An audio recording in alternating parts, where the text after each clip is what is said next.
بات یہ عرض کرنی ہے کہ اس یکم محرم الحرام کو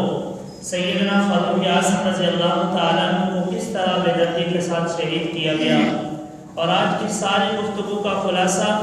شہادت فاروق اعظم ہے۔ میں ابتدائی کے اندر یہ بات عرض کر دوں کہ شہادت اللہ کی طرف سے بہت بڑا ایک منصب ہے۔ یہ کسی کے باپ کی وراثت نہیں، کسی عام آدمی کا کام نہیں۔ شہادت اسی کو نصیب ہوتی ہے کہ جس کے اللہ کے ہاں بڑا مقام اور مرتبہ ہوتا ہے۔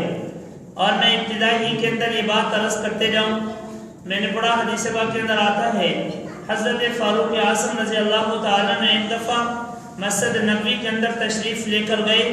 تو دیکھا ایک سحری کے وقت ایک خوبصورت چہرہ، خوبصورت نوجوان جس کے چہرے پہ زلفیں بکھری ہیں اور اللہ کے حضور سر سجدے میں رکھ کر اللہ سے رو کر دعائیں کرتا ہے اور کہتا کیا ہے، یا اللہ میرا دل یہ چاہتا ہے کہ میں تیرے راستے میں شہید ہو جاؤں، تو پھر مجھے زندہ کرے، پھر شہید ہو جاؤں، پھر زندہ کیا جاؤں، پھر شہید ہو جاؤں، پھر زندہ کیا جاؤں۔ سیدنا فاروق اعظم کہتے ہیں میں آگے بڑھا،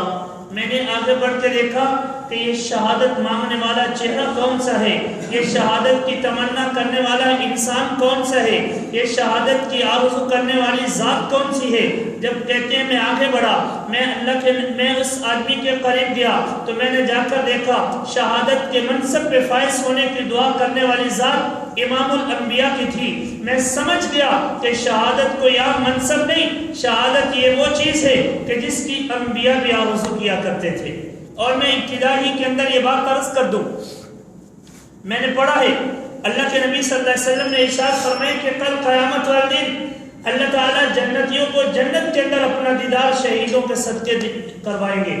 اور میں نے یہ پڑھا ہے اللہ کے نبی علیہ الصلوۃ والسلام نے ارشاد فرمایا کہ جب ساری کائنات جنت میں چلی جائے گی، سارے لوگ جنت میں چلے جائیں گے، اللہ تعالیٰ فرشتوں سے کہیں گے فرشتوں اب میں جنتیوں سے مخاطب ہونا چاہتا ہوں۔ اللہ کے ساتھ جنتیوں سے مخاطب ہوں گے اور پوچھیں گے بتاؤ میری جنت میں کوئی نعمت جس کی کمی ہو، میری جنت کے اندر کوئی ایسی چیز تو تمہیں دنیا میں ملی ہو جنت کے اندر نہ ملی ہو۔ سارے لوگ کہیں گے یا اللہ ہمیں جوانی مل گئی، صحت مل گئی، حسن مل گیا، ہمیں بیویاں مل گئی، خواہشات مل گئی، مکان مل گئے، نوکر مل گئے، چاکر مل گئے، اللہ تو نے جائیداد سے نواز دیا، تو نے یہاں پہ رحمت سے مالا مال کر دیا، اللہ ہمیں سارا کچھ مل گیا۔ لیکن ایک گروہ ایک کونے میں بیٹھا ہوا کہتا ہے یا اللہ تیری جنت میں سارا کچھ ہے لیکن تیری جنت میں ایک چیز نہیں جو دنیا کے اندر تھی۔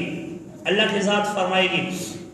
بتاؤ وہ کون سی چیز ہے جو میری جنت میں نہیں ہے؟ میں نے تو وعدہ کیا تھا جنت کے اندر میں نے ہر چیز رکھنی ہے، جنت کے اندر ہر چیز جنت کو سجانا ہے، بتاؤ کون سی چیز ہے؟ یہ لوگ ایک سائڈ پہ کھڑے ہوئے کہیں گے یا اللہ تیری جنت کے اندر جو دنیا میں مرتے وقت مزہ آیا تھا تیری جنت کے اندر بھی وہ مزہ نہیں۔ اللہ پھر فرمائیں گے فرشتوں میرے پردے ہٹا دو، آج میں جنتیوں کو اپنا دیدار کروا رہا ہوں۔ اور میں نے یہ پڑھا اللہ کے نبی علیہ الصلوۃ والسلام نے ارشاد فرمایا کہ جب شہید کی روح نکلتی ہے، شہید کی جان جا رہی ہوتی ہے، شہید کا لاشا تڑپ رہا ہوتا ہے، اللہ کے نبی نے فرمایا فرشتے مکالمہ کرتے ہیں اور کوئی کہتے ہیں فلاں اللہ کے ولی کی روح تو لے کر گیا تھا، کوئی کہتے ہیں فلاں حاجی صاحب کی روح تو لے کر گیا تھا، کوئی کہتے ہیں فلاں نمازی کی روح تو لے کر گیا تھا، فلاں تہجد گزار کی روح تو لے کر گیا تھا، اس کی روح میں لے کر جاؤں گا۔ اللہ فرماتے ہیں پیچھے ہٹ جاؤ،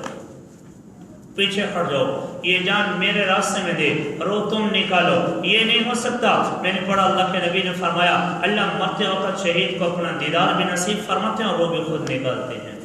ایسا مقام ہے شہادت۔ تو میرے بھائیوں میں عرض کر رہا تھا جناب فاروق اعظم رضی اللہ تعالیٰ عنہ نے ہاتھ اٹھا لیے اور میں یا اللہ جس منصب کی دعا تیرا نبی کرتا ہے یہ کوئی عام منصب نہیں، یا اللہ جس منصب پہ فائز ہونے کے لیے تیرا نبی تڑپ رہا ہے، رات کی تنہائی میں تجھ سے کہتا ہے یا اللہ میں عمر بھی تجھ سے کہتا ہوں یا اللہ مجھے شہادت کی موت بھی نصیب فرما، مدینے کی موت بھی نصیب فرما۔ بڑا عجیب معاملہ تھا، مدینے کے اندر تو اسلام نافذ ہو چکا تھا۔ حضرت عمر نے یہاں سے ایک بات سمجھ میں آتی ہے اللہ سے مانگو، اللہ سے جو مانگو گے اللہ محروم نہیں کرتے۔